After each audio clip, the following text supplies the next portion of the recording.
Welcome to mega 9 TV. నేను ప్రతిభ. మీడియాపై దాడి కేసులో సినీ నటుడు మోహన్ బాబుకు తెలంగాణ హైకోర్టు షాక్ ఇచ్చింది. ఆయన దాఖలు చేసిన ముందస్తు బెయిల్ పిటిషన్ను కొట్టివేస్తూ తీర్పునిచ్చింది. దీంతో మోహన్ బాబు ఏ క్షణమైనా అరెస్ట్ అయ్యే అవకాశాలున్నట్టు చర్చ జరుగుతోంది. సినీ నటుడు మోహన్ బాబు చుట్టూ ఉచ్చు బిగుస్తోంది. మీడియా ప్రతినిధిపై జరిగిన దాడి కేసులో అరెస్ట్ అయ్యే అవకాశాలు కనిపిస్తున్నాయి.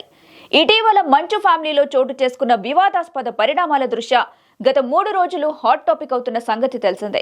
మంచు ఫ్యామిలీకి సంబంధించిన ఆస్తి వ్యవహారాల్లో తండ్రి మోహన్ బాబు, కొడుకు మంచు మనోజ్ల మధ్య విభేదాలు తలెత్తడం, ఇరువురు పోలీస్ స్టేషన్ మెట్లెక్కడంతో ఒక్కసారిగా ఈ అంశం హాట్ టాపిక్ అవుతూ వచ్చింది. ఈ నేపథ్యంలో న్యూస్ కవర్ చేయడానికి వెళ్లిన ఓ మీడియా ఛానల్ ప్రతినిధిపై మోహన్ బాబు ఆవేశంగా మైక్ లాక్కొని దాడికి పాల్పడటంతో సదరు జర్నలిస్ట్ గాయపడ్డాడు.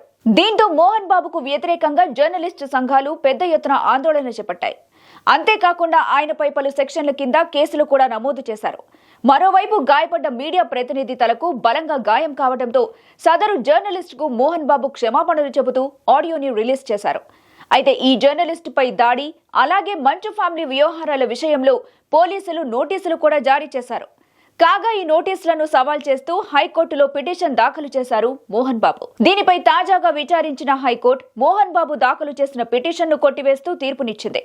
తదుపరి విచారణను ఈ నెల 24కు వాయిదా వేస్తున్నట్టు తెలిపింది. దీంతో జర్నలిస్ట్ పై దాడి కేసులో మోహన్ బాబు అరెస్ట్ అవుతారనే చర్చ జరుగుతుంది. మరి తదుపరి విచారణలో తర్వాత ఎలాంటి పరిణామాలు చోటు చేసుకుంటాయో ఆసక్తికరంగా మారింది. ఇకపోతే గత 3 రోజులుగా మంచు ఫ్యామిలీ వ్యవహారం అటు సినీ ఇండస్ట్రీలోనూ ఇటు సామాన్య ప్రజల్లోనూ హాట్ డిబేట్లకు కారణమవుతున్న సంగతి తెలిసిందే. అయితే వివాదం ముదిరిపోతుండటంతో ఫ్యామిలీ పరువును దృష్టిలో ఉంచుకొని మోహన్ బాబు, మనోజ్ వెనక్కి తగ్గినట్టు తెలుస్తుంది.